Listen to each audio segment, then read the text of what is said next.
모더나, 화이자의 mRNA 백신은 안전한가? 영국이 최초로 화이자 mRNA 백신을 승인하며 다음 주부터 접종을 시작할 것이라 밝혔다.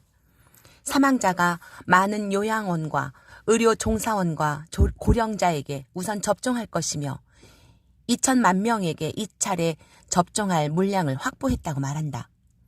백신 개발에 있어서 안전성은 가장 중요한 고려 사항이다. 안정성을 해치는 잠재적인 요인은 장점만 부각시킬 때 일어난다. 모더나와 화이자가 개발한 mRNA 백신은 안전한가? 지금까지 인간이 창조된 이래 하나님께서 설계하신 유전 정보로 단백질이 만들어져 왔다. 신성한 설계에 의한 30억 개의 염기 서열은 추가되거나 누락되지 않고 보존되어 왔다. mRNA 백신은 단백질 합성에 필요한 유전 정보를 담고 있다. 외부에서 들어온 유전 정보로 단백질이 합성되는 인류 최초의 사례다. 그것은 완전히 새로운 종류의 백신으로 알려지지 않은 것이 많은데 긴급하게 도입하고 있다. mRNA 백신의 중장기 부작용에 대해서는 거의 알려져 있지 않다. 지금까지 mRNA 백신은 사람에게 사용 승인을 받은 적이 없었음에도 대규모 접종이 계획되고 있다. 이전에 mRNA 약물을 암과 희귀 질환에 적용한 임상실험에서도 대부분 mRNA 약물의 부작용이 심각하다는 것을 발견했었다. 알려진 정보에 따르면 mRNA 백신 설계는 2일 만에 만들어졌다고 한다. 우리의 면역 체계에는 두 가지 방법이 있다. 선천적, 우리가 타고난 방어, 후천적, 우리가 병원균과 접촉하면서 발달하는 것이다. 고전적인 백신 분자는 보통 후천적인 면역 체계로 작용하며 선천적인 면역 체계는 보조제라고 불리는 다른 성분에 의해 활성화된다. 흥미롭게도 mRNA 백신은 선천적인 면역 체계를 유발하여 보조제를 첨가할 필요 없이 추가적인 방어막을 제공한다. 이때 항체를 생성하는 B세포가 활성화되는데 이것에 대한 경험이 거의 없고 최악의 경우 병을 악화시킬 수 있다.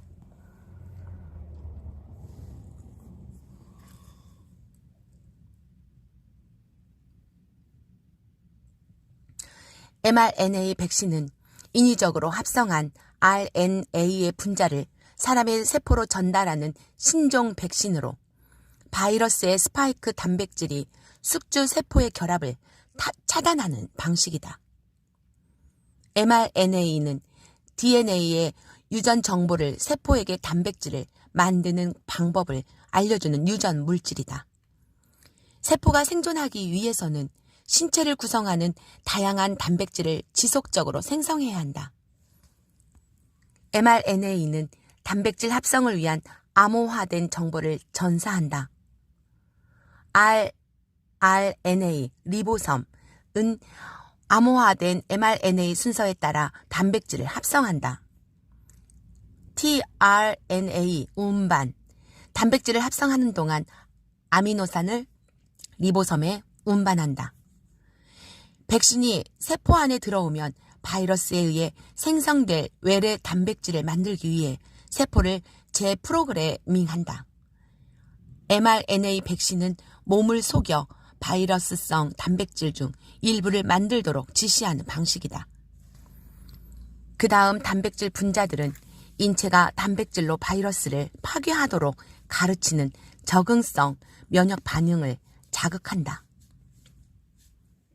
mRNA 분자는 수용성에 약한 mRNA 가닥을 보호하고 인간 세포로 흡수를 돕기 위해 나노 입자 지질로 코팅되어 있다. 지질 나노 입자로 코딩되어 주입된 mRNA가 진핵 세포에 mRNA를 감염시킬 수 있다. 즉, 주입된 외부의 mRNA가 신체의 세포에 유전 정보를 전달하여 자기 복제로 새로운 스파이크 단백질을 생성할 수 있는 첫 번째 사례다.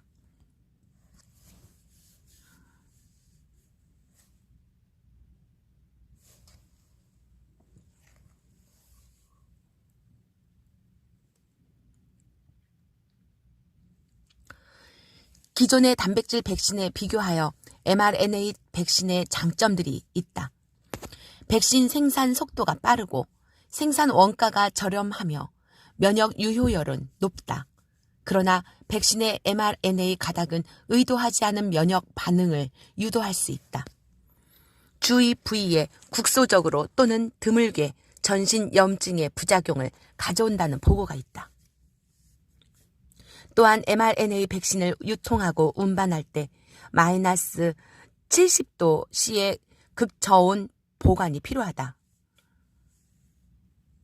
mRNA 분자는 노출 환경에서 몇 분 이내에 분해되는 매우 취약한 분자로 이 온도 이상에서는 mRNA 분자가 파괴되며 백신의 유효성을 급격하게 떨어뜨린다.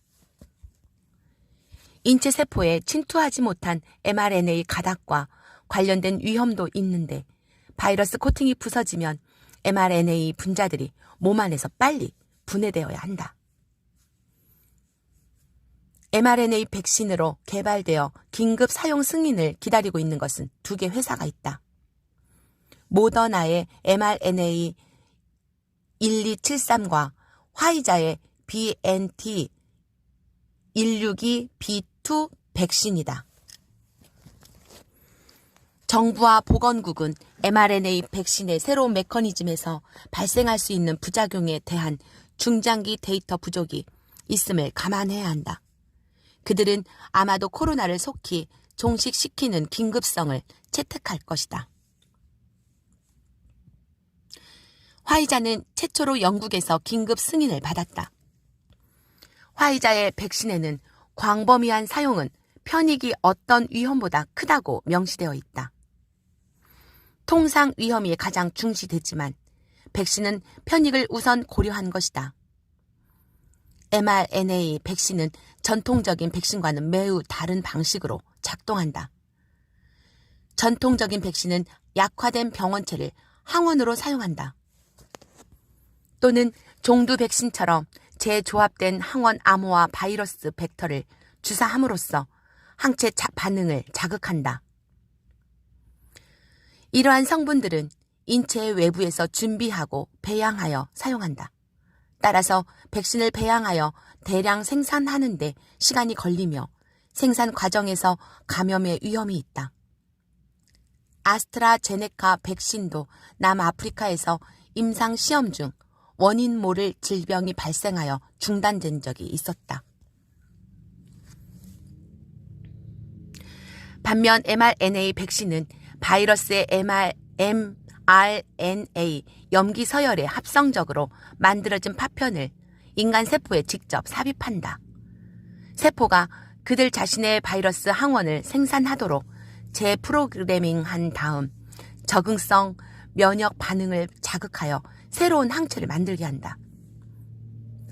트랜스펙션으로 알려진 이 방법은 정제된 바이러스를 진핵 세포에 주입하는 것을 말한다. 대상 세포가 원핵 세포일 경우 형질 전환이라고 한다. 이 방식은 백신을 만들 때 배양 과정이 생략되어 대량 생산이 가능하고 생산 원가는 줄어든다. 물론 그들은 mRNA 백신이 세포 내부의 DNA에 영향을 미치지 않는다고 주장한다. 핵과 미토콘드리아와 엽록체를 포함하지 않는 시토졸로 번역된다고 한다.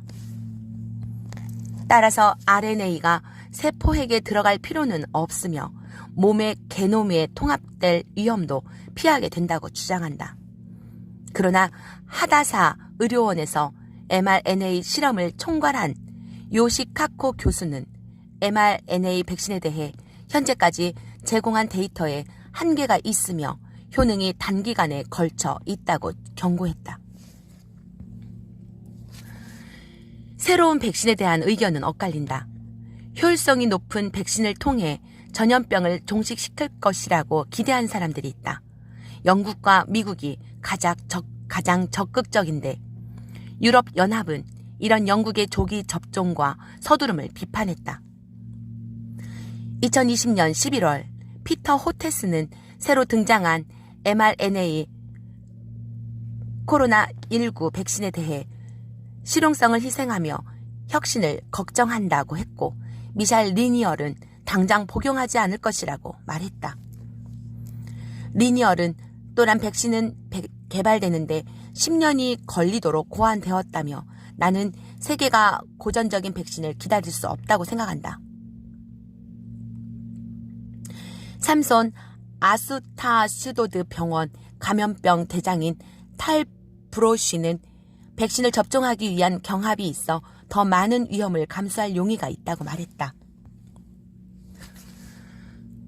워싱턴 포스트는 2020년 11월 미국의 의료 전문가들 사이에서 새로운 mRNA 백신의 잠재적인 부작용 대한 주저함이 있다고 밝혔다. 의사와 간호사들은 대규모로 접종하기 전에 더 많은 데이터를 원한다는 설문조사를 인용하여 보도했다. 그러나 정부는 집단 면역을 위해 대규모 접종을 강행하고 있다. 만약 학교나 직장에서 핵산 백신을 강제 접종을 요청한다면 휴직을 하든지 휴학을 하는 것이 좋을 것이다.